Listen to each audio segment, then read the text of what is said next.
You are seeing a lot of investments in port infrastructure across Africa. It's almost a race among some of the big players. The port But why space, is the port space is still almost it's sector to invest in the port. It's almost like a natural monopoly. For example, in Africa, if you have the ports of Mombasa, that one port itself, it's because these ports are also governed by concessions. You have to have and they're regulated, so you can't just go open the port anywhere you want to. The government has to give a license or concession.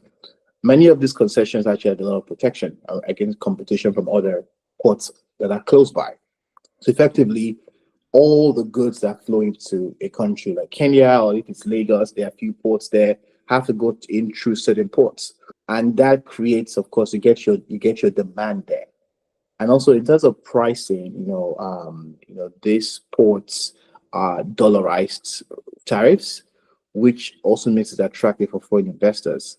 So you've seen historically, we've always had, if I was to think about the transition, I guess historically ports were mainly nationalized. So governments controlled perhaps in the 60s, 70s, and 80s. That's kind of what you had.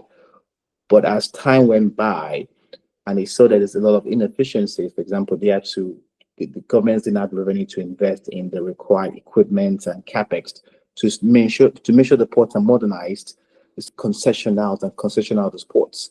So you then saw a concession in certain countries, not all countries, but for example, in Nigeria, the ports in Apapa have a concession to different ports operators. Similarly, in many of in Ivory Coast, in Senegal, and historically, you had more the European port operators operating there, the likes of TIL, which is owned by the MSC Group, the likes of AGL, African Global Logistics, formerly Bolloré, which is now owned also by the MSC Group. And you also had the likes of CMA-CGM. So the European players were the ones who had, operated those ports.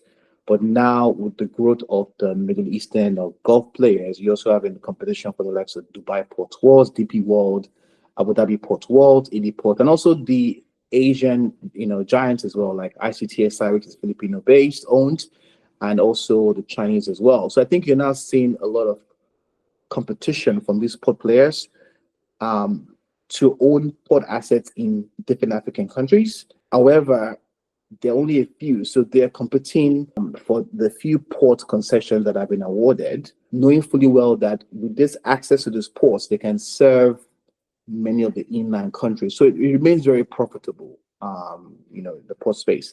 And also when you look at trade routes, for example, you look at the Horn of Africa, if you're going to take trade from Europe to the Americas, you might have to go through like the west part of Africa to get to the US. And you might have to create a hub, somewhere in Africa where your ships, lay over, if you're using aviation terms. So you have big hubs in Tangiers, also now being big hubs based in Lomé, also in Dakar that will be built. So I think Africa remains a very strategic location in terms of shipping routes. And on the other side of the continent, where you historically have the Cape of Good Hope, Cape Coast, which is where historically the trade routes have gone along the route. When you have crisis in the Red Sea, all those ports, all those vessels are diverted across towards the Cape, towards South Africa, to get to the US or to get to the market. So Africa still remains a very strategic location in terms of trade of shipping, and that's why you have this competition from the players. So I think if I also summarize terms of like what is driving it, of course, there's been a population growth. You have the 1.2 billion people have to eat. You have to import and export goods. Of course, there's also multi-containerized, and then you also have the fact that a lot of these ports still operate as a monopoly, so the economics make sense.